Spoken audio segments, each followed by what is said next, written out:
everyone. I hope you're safe and well. So today I'm doing something a little bit different. Usually I record 4, 5, 6, 7 interviews in a week, and then I edit them, and in time then they go up on the channel. So they go up on a Wednesday and a Saturday.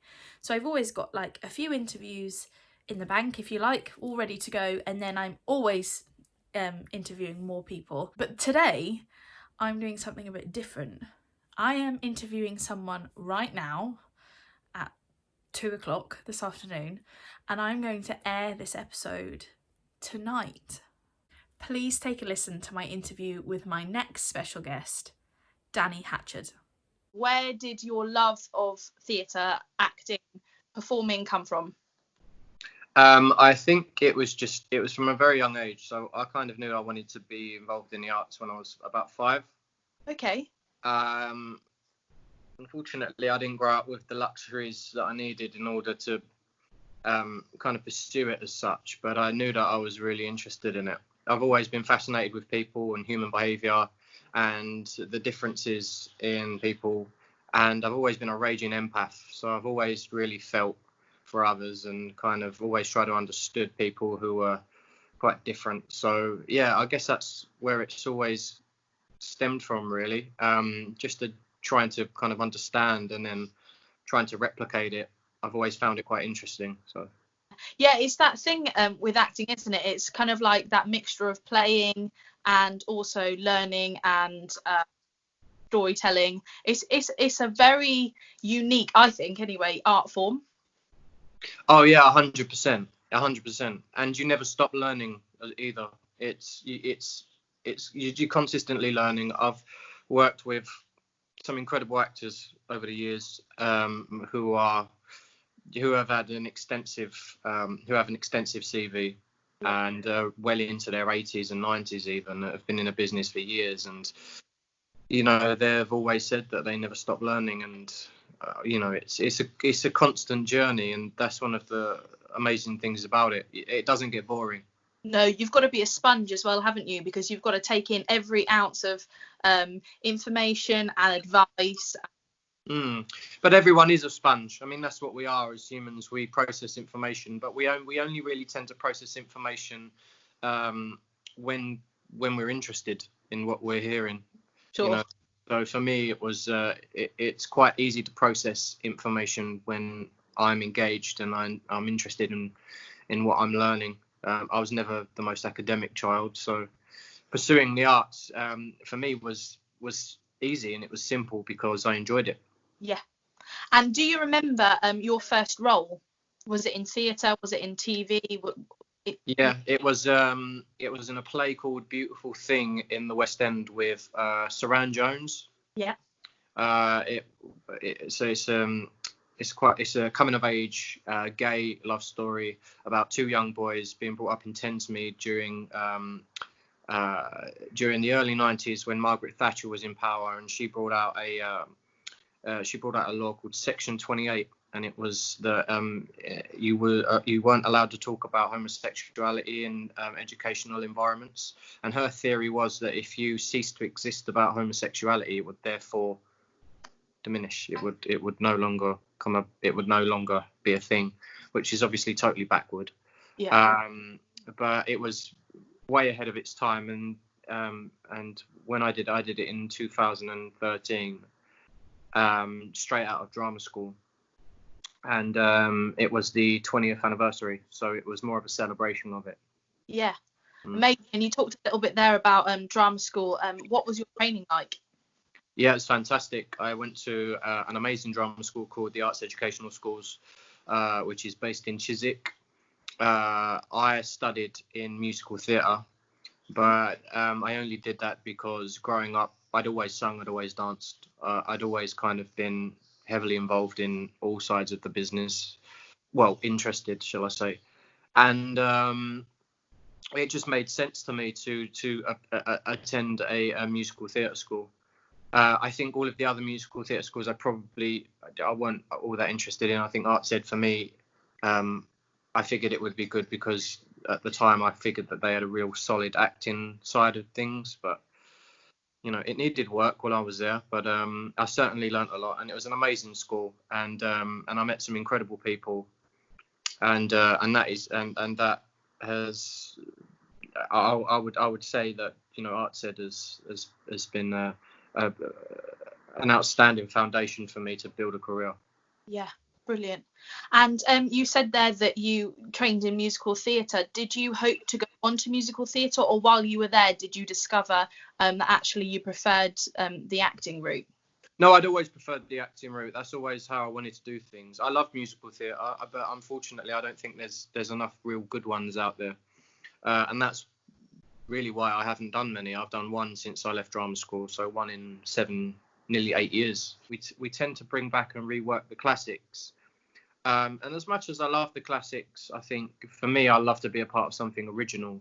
Yeah. And I auditioned for all of the original shows that come into town, and they're very few and far between. I think I've only ever auditioned for 2 or 3, and I've always chose to go down the TV and straight acting route because there tends to be more new material, specifically in TV. Yeah, it's constant. Yeah. You know. And when you get a role, how do you enjoy workshopping that role? Do you get given a lot of rein, or do you get told this is the character, this is what you have to stick to, or can you play around with it? It really depends on the company you're working with, depends on the director, depends on the writer. Some writers can be very precious about their writing, so therefore they want it to be, word for word perfect. Yeah. Like when I did Beautiful Thing, when I did the play in the West End. To be fair, that show had been done over a period of 20 years, so Jonathan Harvey was rightly, very precious about things being done word for word because it works. Yeah. And it's a theatre show, and in theatre generally you don't tend to you don't really rework the dialogue too much, but in TV and film there's a little bit more leeway.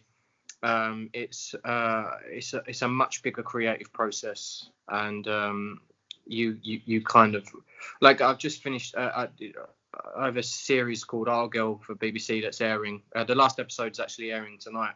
Yeah. And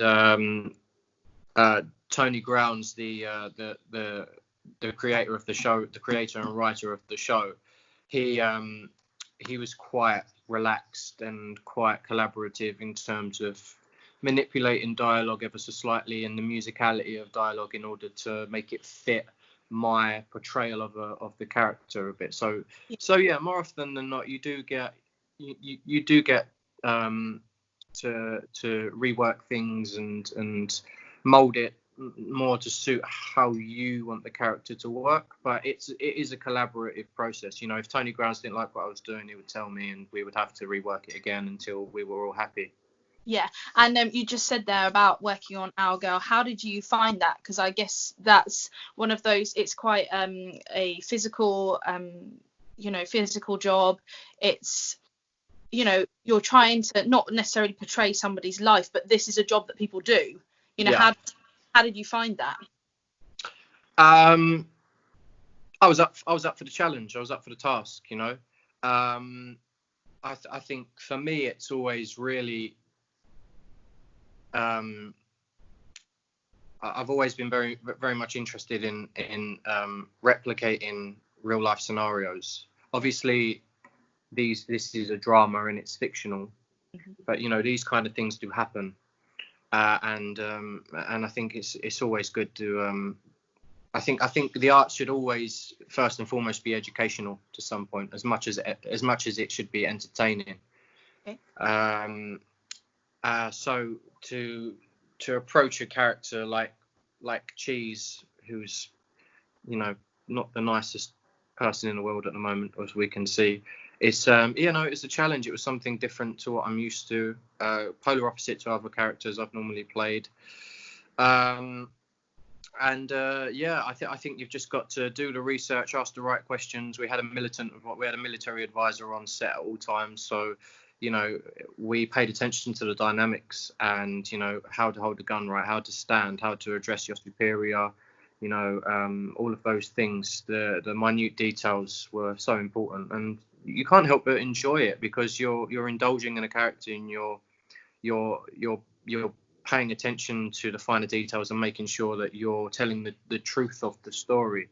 And with shows like this, you know, a lot of people in the army, obviously they have a lot of time when they're not on tour or when they're in the barracks. They watch a lot of these shows and they pull you up on it, especially now in the days of social media.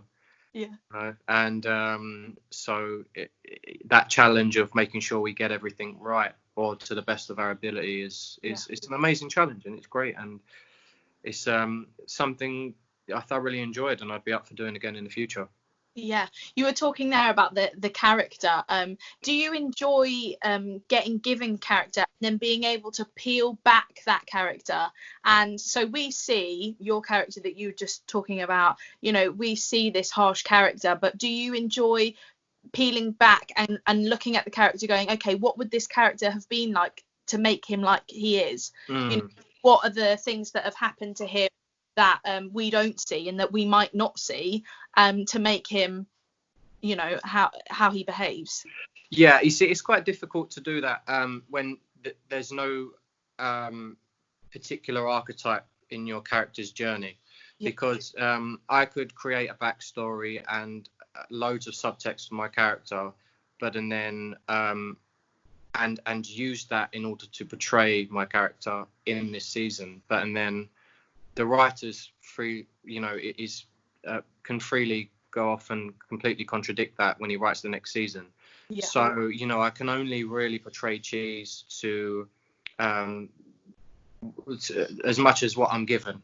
So I'm given the script, I'll talk about certain elements of what he's saying and work on some subtext with Tony Grounds, and that is all I'm given. But in terms of like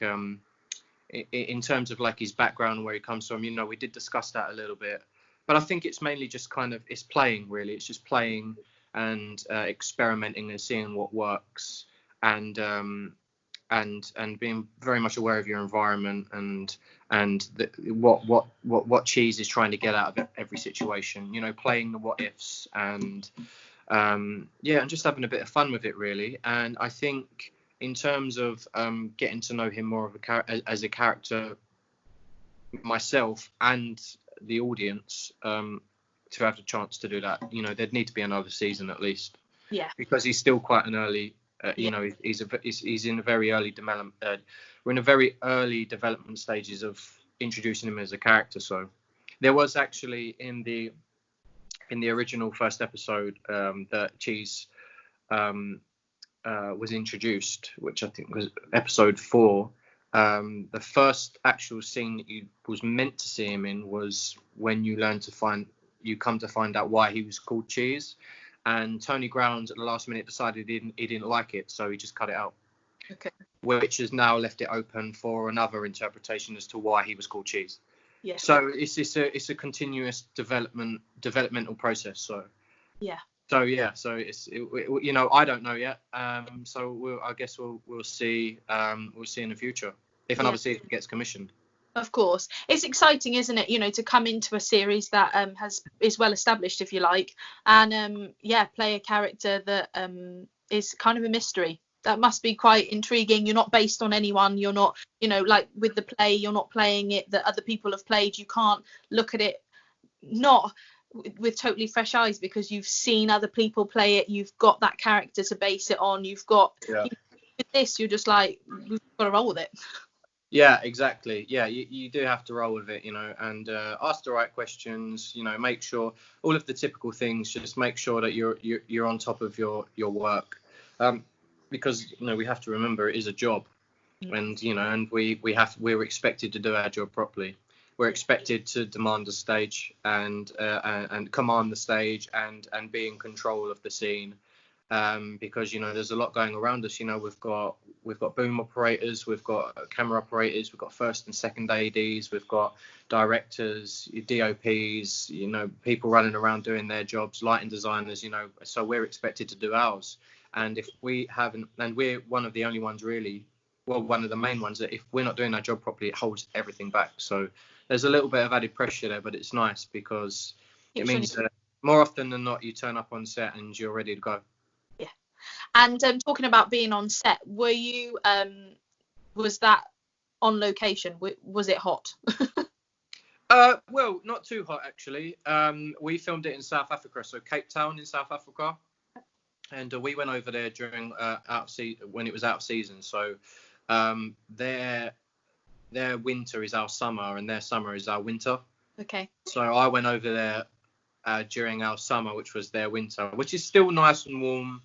You know, you still can kind of get away with shorts and stuff, but it can get quite cold, so it wasn't too bad. Oh, good. Because you do wonder, don't you? You know, you've got all that kit on and everything. If it's boiling. Ugh.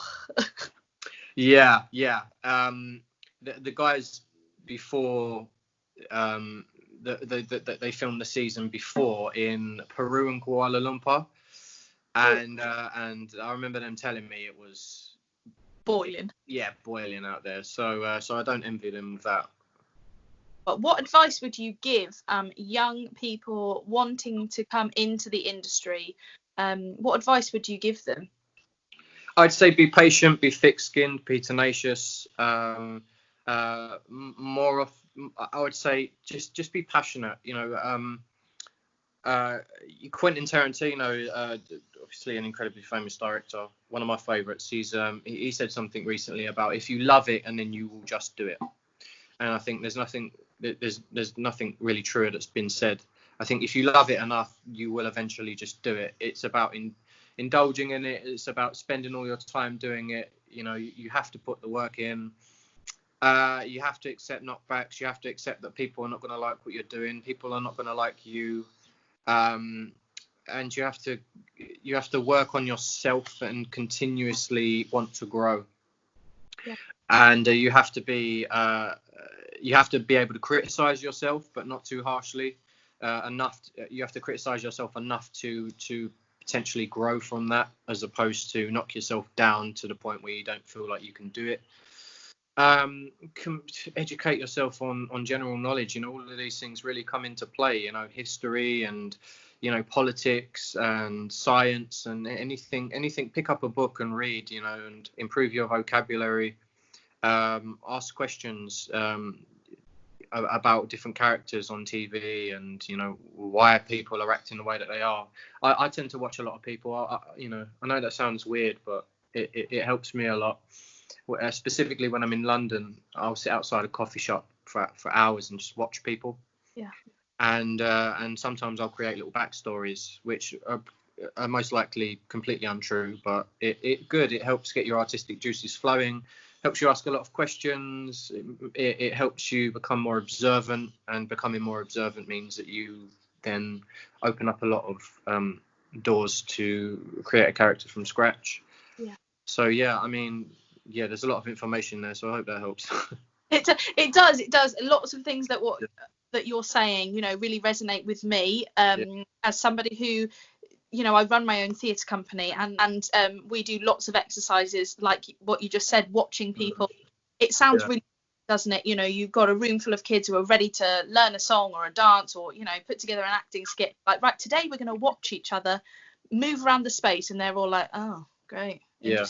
You know, it sounds really boring, but actually the best work comes from watching, because you're taking in so much, and you can build, like you say, build characters, build backstories, and little things then that you notice from what people do, you can then incorporate into, you know, other characters that you're playing that you might not have thought were very much like that person that you got something from, but, you know, you do. So yeah, it's nice to hear that you people watch too. Yeah, absolutely. I think, and you're definitely right about, you know, watching people and then incorporating that into a character that you may play later on. You know, it's documenting everything, and it's remembering certain nuances in how people behave. And I get that a lot. You know, I have a lot of very kind of out there and I don't know what's the word to use. It's very different friends from all walks of life, and I'm constantly observing them. And sometimes they find it quite frustrating, because they're like, you're doing that look, you're looking at me in that way, where you're trying to figure me out. And it's like, yeah, because I find you interesting. I like to have interesting friends, you know. So yeah, people that react, you know, differently, and some people that are I like people that are unpredictable, because I'm always trying to figure out why. And that's the fun of it, really. And like I said before, you've got to love it. You've got to love watching people. You've got to love observing and learning to understand what makes people tick. And I love it, you know. Yeah. Maybe because I'm nosy, I don't know. That's the thing. I say that to the kids all the time. You've got to have a little bit of that in you. You have to, because you know it's a patient game. You have to be patient with it, because little things that you think, oh yeah, I'll do that, I'll be able to do that, it takes a lot longer than actually you might have anticipated. And yeah, no, that was really interesting. I'm the same. I'm terrible. My mother and I, if we're ever anywhere, we'll be sat there and I'll look at her and she'll look at me and she's like, did you? And I'm like, yeah. Yeah. We could sit on a park bench for hours and watch people and watch the world go by, as we say. But it's a great activity to do. Absolutely. And I always ask people some random questions. So the first one is top 5 guests that you'd have at a dinner party. Anyone either that is no longer with us or from Hollywood, anyone, literally anyone, 5 people that you find interesting that you would like to have over for a dinner party. Robin Williams, Dwayne Johnson, Nikola Tesla,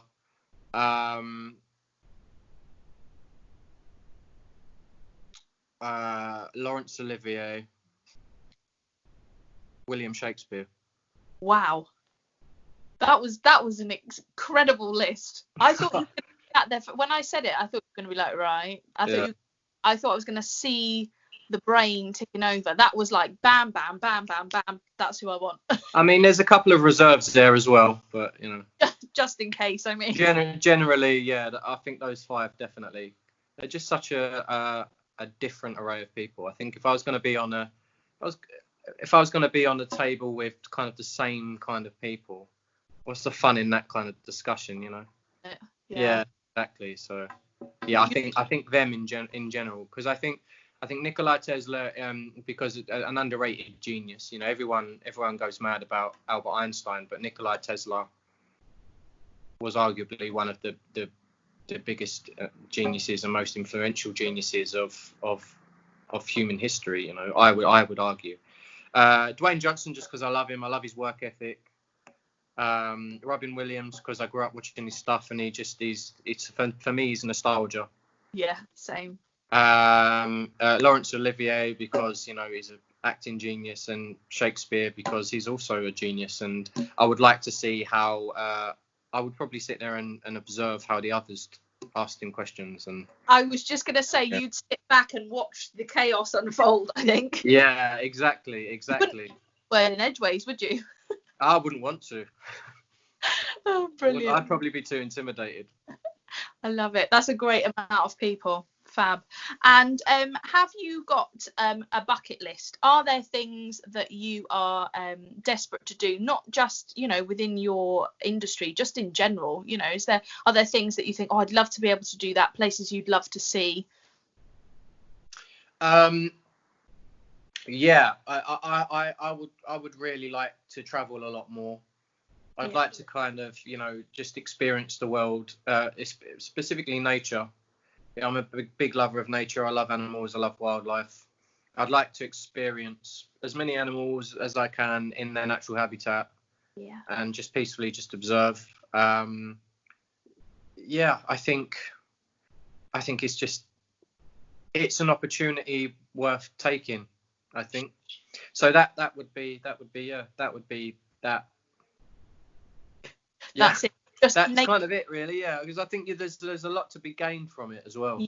Just generally, because then you naturally mix with different cultures, you learn a lot about yourself. You know, there's a lot of growth to be had there, and a lot of amazing experiences. And I think like everybody in our generation, you know, we are all somewhat materialistic.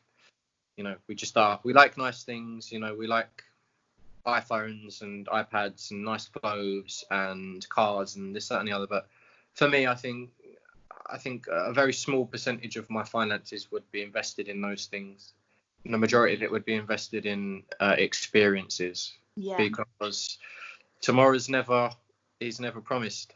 No. I bet you'd like to be David Attenborough's number 2 then, if you like nature. Follow him. Well, it's funny that you should say that because, and not a lot of people know this, but if you watch Our Girl, the gentleman that plays Sandy in Our Girl, his great uncle is David Attenborough. No. Yeah, his name's Will Attenborough. So I'm surprised a lot of people haven't cottoned on to that. Yeah. Wow, that's very cool. Yeah. People that I would just love to sit and listen to. I picked his brain. I think I annoyed him a few times. Yeah. I was like, what's it like at the dinner table? And he was just like, normal. I was like, well, that's not the answer I wanted, but okay. Yeah, no, tell me more. Exactly, yeah. No, because I'm obsessed with him as well. And he's definitely on the reserve list in terms of sitting at the table. I would probably replace him with I would probably replace Dwayne Johnson with him, to be honest. But, that's okay. Maybe it's like 5 plus you. I'll give you that. Okay, deal. Yeah. If I could have that concoction of people, and then I'd be over the moon. Yeah, brilliant. And what's your favourite moment in your career so far? What has been the standout moment? Has there been a standout moment, or are there just too many to? Yeah. I don't know, actually. That is tricky. Definitely my first job. Yeah. I don't think nothing really beats getting your first job. Then probably my experience in South Africa. Yeah. When I was filming Our Girl, I did a lot while I was out there. I ticked off a major box on my bucket list while I was out there, which I'd been raring to do my entire life, and that was an incredible experience. And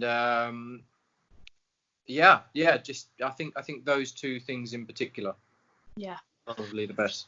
And we don't really know how long this lockdown's going to be, but what's next for you? Do you know what you're going to go on to do? Yeah, I do actually. Yeah, I'm meant to be booked for the rest of the year. I was meant to start filming a new project, which would have been announced and everything by now, a few weeks ago. But unfortunately, the coronavirus says otherwise.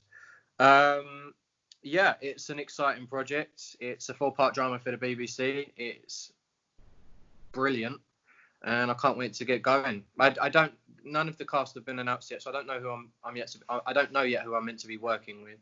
Yeah. But then the other project later on in the year is also yet to be confirmed. So. Okay, fab. So lots of exciting things coming up then. Potentially, subject to how this all pans out. Yeah. And having been on a filming set, is there anything that has really intrigued you? So obviously you've got wardrobe, like you said, directors. There's everybody around you. Are there any roles there that for a day you'd love to shadow, you'd love to experience? Yeah, director of photography. Yeah.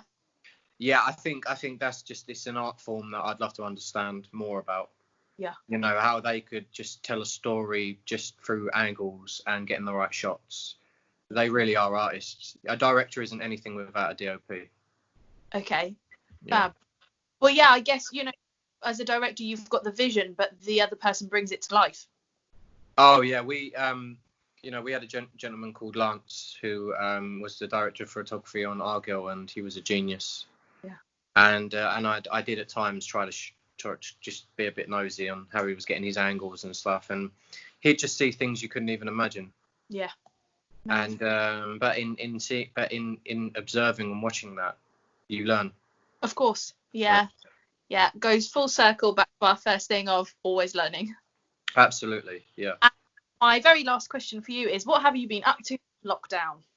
Everybody's favourite question. Yeah. Trying to sustain my sanity, I think, more than anything. I think, it's difficult. I'm really starting to miss the people I love in my life. Yeah. That's made me realise how important they are. So I've been trying to make more of an effort to contact them, tell them I love them more. Trying to keep my artistic juices flowing, create stuff. Some things have not maybe been the most productive. I made the mistake of creating a TikTok account. the first wrong move, isn't it? Yeah, I know, because it's highly addictive, especially when you're in lockdown. But it's all good fun. Yeah. And you've got to play hard as well as work hard sometimes, and it's just a good laugh, isn't it? Yeah, ticking a lot of series off of my list that I've been wanting to watch, because now I'm kind of being forced to watch them because I've got the time. Yeah. Experimenting with new foods, doing what I can to grow as a person, really. I know that's quite like a boring answer, but yeah, I think that's probably it. Trying to, sustain my fitness, just do whatever I can while I've got the time. Yeah, that's the thing. I've said this to a lot of people. This was the break that we wouldn't have given ourselves. So we've got to, in some aspects, make the most of it, and try out things and give yourself that time to do so. Yeah, exactly. And it's definitely an eye-opening experience. It's as if the world's kind of pressed the reset button. Yeah. And obviously, aside from the fact that lots of lives have been lost, I think the world weirdly needed it. Let's just hope it doesn't happen again anytime soon once this is done. Yeah, definitely. Get back to, this is our new normal, but we don't want to keep it, do we? No, we don't want to keep it, no. Thank you so much. I really appreciate it. It's okay. Well, all the best anyway, and stay safe. Yeah, definitely. Bye. Thank you. Bye. See you later, Jen. Bye. Thank you so much to Danny for our interview today. It was such an interesting chat to hear about how he started at drama school, studying musical theatre, and how he's done some theatre and now made his way into television. Hearing all about the different roles that he plays, how he prepares for a role, being on set, and just general chit chat, really. It was really lovely to meet him, and wish him all the best of success with his next projects. And make sure that you tune in to the finale of Our Girl tonight on the BBC. Take care. Stay safe. Bye-bye.